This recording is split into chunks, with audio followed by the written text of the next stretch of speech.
उत्तराखंड की ऊंची चोटियों के बीच ना एक देवी की कहानी बसती है। और ये कहानी पहाड़ों की तरह ही बड़ी रहस्यमयी है। सोचिए, एक ही देवी हैं, लेकिन कहीं पर उन्हें एक रानी की तरह पूजा जाता है, तो कहीं और दो बहनों के रूप में। अब देखिए, मामला क्या है। अगर आप गढ़वाल में हैं, तो वहां लोग उन्हें राज राजेश्वरी नंदा के रूप में पूजते हैं, मतलब एक शाही। लेकिन जैसे ही पास के कुमाऊं में जाते हैं, तो वहां कहानी पूरी तरह बदल जाती है। वही देवी दो बहनों नंदा और सुनंदा का रूप ले लेती हैं। तो सवाल तो यही उठता है ना, कि क्या ये असल में एक ही शक्ति है? और अगर हैं, तो एक ही देवी की कहानी दो अलग-अलग जगहों पर इतनी अलग कैसे हो गई? बस यही वो पहेली है जिसे आज हम मिलकर सुलझाने की कोशिश करेंगे। अच्छा, तो इस बंटवारे को समझने के लिए ना हमें थोड़ा टाइम में पीछे जाना होगा। हमें उनकी जड़ों तक पहुंचना होगा, क्योंकि मजे की बात यह है कि ये दोनों मान्यताएं एक ही प्राचीन कहानी से निकली हैं।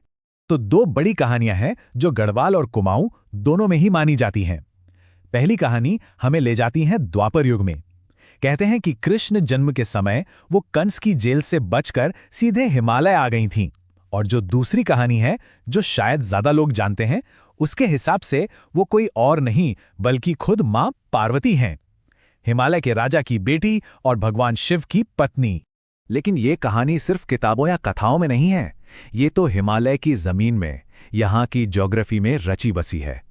आप देखिए, नंदा पर्वत, नंदाकिनी नदी, यहाँ तक कि नंदाकोट नाम की चोटी, जिसका मतलब है नंदा का किला।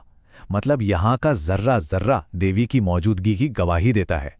तो फिर वही सवाल, अगर जड़ एक ही थी, तो ये दो अलग अलग शाखाएं कैसे फूट पड़ी? इसका जवाब हमें मिलता है उस इलाके के शाही परिवारों में, वहां के राजवंशों में। उन्होंने ही इस कहानी को एक नया मोड़ दिया। और यहीं से कहानी दो रास्तों पर बंट जाती है। एक तरफ गढ़वाल में परमार राजवंश ने उन्हें अपनी कुलदेवी मान लिया। कहा जाता है कि राजा कनकपाल ने 688 ईस्वी में उनकी पूजा की शुरुआत की। दूसरी तरफ कुमाऊं में चंद राजाओं के लिए तो यह मामला और भी पर्सनल हो गया। वहां यह माना जाने लगा कि देवी ने खुद उनके घर में एक राजकुमारी नंदा के रूप में जन्म लिया था। अब आते हैं कहानी के सबसे बड़े टर्निंग पॉइंट पर। वो एक घटना जिसने इस पहचान को हमेशा के लिए बदल कर रख दिया। और ये सब एक मूर्ति की यात्रा से शुरू हुआ। बात है 17वीं सदी की। कुमाऊं के राजा थे बाज बहादुर चंद। उन्होंने एक बहुत बड़ा कदम उठाया। वो गढ़वाल से नंदा देवी की एक मूर्ति लेकर अपने राज्य यानी कुमाऊं आ गए। और बस यहीं से पूरी कहानी बदलने वाली थी। लेकिन सवाल यह है कि वो मूर्ति आई कैसे? इस पर भी दो थ्योरीज हैं। एक कहानी तो ये कहती है कि राजा ने जूनागढ़ का किला जीता था और ये मूर्ति एक वॉर ट्रॉफी थी, मतलब जीत की निशानी। लेकिन एक इतिहासकार हैं प्रोफेसर अजय रावत, उनका कहना है कि नहीं, ये गढ़वाल के राजा फतेह शाह की तरफ से एक डिप्लोमैटिक गिफ्ट था, एक तोहफा। तो जो भी हो, राजा मूर्ति लेकर चल पड़े। रास्ते में बागेश्वर के पास एक जगह है डांगोली, वहां रात को आराम के लिए रुके। और अगली सुबह एक चमत्कार हुआ। लोगों ने देखा कि मां नंदा की वो एक मूर्ति रहस्यमयी तरीके से दो हिस्सों में बट गई थी। और बस यहीं हमारी पहेली का जवाब छिपा है। मूर्ति के वही दो हिस्से दो बहनें बन गईं, नंदा और सुनंदा। और इसी एक घटना ने कुमाऊं में दो देवियों की पूजा की एक बिल्कुल नई परंपरा शुरू कर दी। कहते हैं एक मूर्ति को अल्मोड़ा के मल्ला महल में स्थापित किया गया और दूसरी को कोट भ्रामरी मंदिर में। लेकिन रुकिए, कहानी अभी खत्म नहीं हुई है, क्योंकि ये जो दो अलग अलग पहचानें बनी ना, वो हर 12 साल में एक बहुत बड़े आयोजन में फिर से एक हो जाती हैं। और इस आयोजन का नाम है नंदा राज जात यात्रा। और ये कोई छोटी मोटी यात्रा नहीं है, ये एशिया की सबसे लंबी पैदल तीर्थयात्रा है। जरा सोचिए, करीब 280 किलोमीटर। यह सिर्फ एक यात्रा नहीं, ये आस्था और हिम्मत की एक जबरदस्त मिसाल है।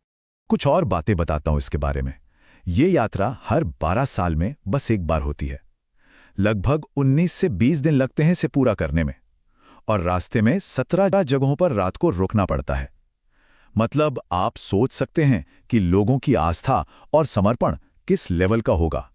तो ये यात्रा शुरू होती है गढ़वाल के नौटी गांव से, लेकिन इसका सबसे भावुक, सबसे जरूरी पल आता है ननकेसरी में।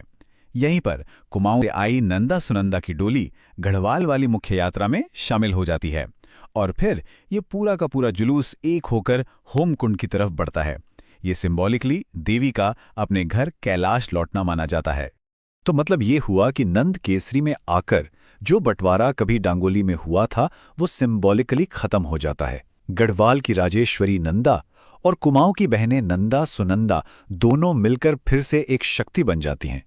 ये इस पूरी कहानी का एक बहुत ही खूबसूरत क्लाइमैक्स है। नंदा देवी की ये कहानी हमें बताती है कि कैसे इतिहास, भूगोल और लोगों की आस्था, ये तीनों मिलकर एक लेजेंड को, एक किंवदंती को जन्म देते हैं।